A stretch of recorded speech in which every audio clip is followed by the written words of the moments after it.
vai tu, Spurrič, uzņemoties vadoņu pienākumus, apņemies iet dievāju ceļu, censties izvairīties no svešu mežu maldugunīm un meklēt pareizās atslēgas, ar kurām atvērt latvisko zinšu vārtus un centīsies daudzināt un stiprināt latviešu dievestību, latviešu tautas nākotnes un Latvijas labā.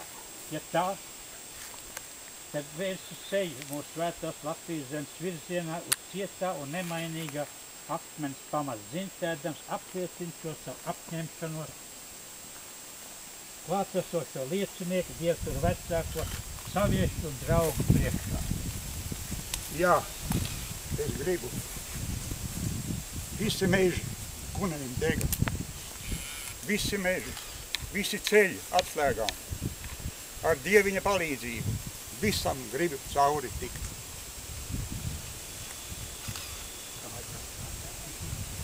Mēs šo savu apņemšanos un solījumu esam dzirdējuši, un ar šo es ievedu tevi, Spurriču, Latvu Dievturu sadraudzes vadoņu amatā, novēlēdams Dievu palīgu savā latviešu dievestības un latvietības darbā. Sēdi augstu tu bāliņu, runā lepnu valodiņu, lai no tevis sveši ļaudis pirksti pirkstu padomi.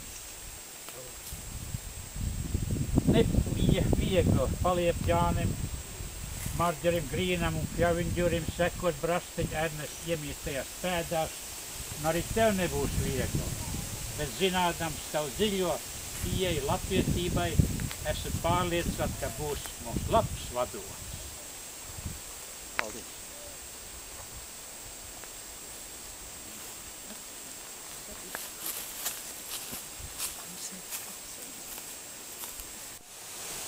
Par šo brīdi domājot, kas man atausta, kāda spēcīgs pamatojums mūsu darbībai un mūsu dievturības skaidrojumam. Ja?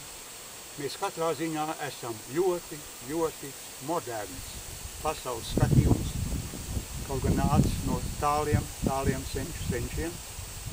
Jo, ja šodien ideāls un nevien neapšaubāms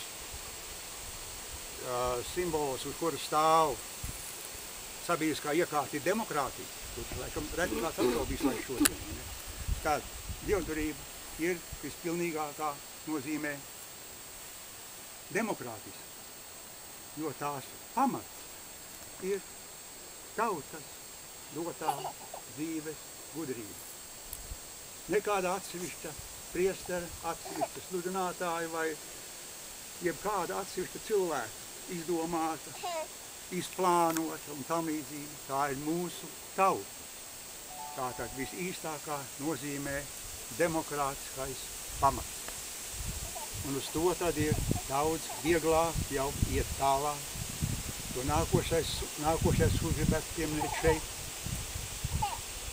Es esmu tikai viens no jums. Es kaut kā nespēju vispār tā to iedomāties. Vai ne? Tas vārds, vai ne, vadonis, vai ne? Bet kā jūs ziniet, mēs ar to mazliet esam mainījuši no mūsu kustības sākumiem. Un, kas zina, varbūt mainīsim atkal, vai ne? Jo ar to padonību tieši tā nu ir, kā ir, vai ne? Kad viņu lietojot kādos citā apzīmējumā, vai ne? Tad, nu, vadonim vajag iet pa priekšu un aitiņas nāk aiz muguras, vai ne?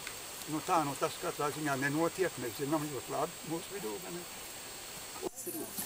Teikt, ka Ilze griež to klaipu, ko ne deviņi nevarēja patpacēt. Ilze viens patpacēt. Te, kur var redzēt tieši tu. Jā, bet zinti man ir vietā. Un kā nosmaržo, vai tu jūti uzreiz, ka smaržo? Kas viņa cepa? Elda.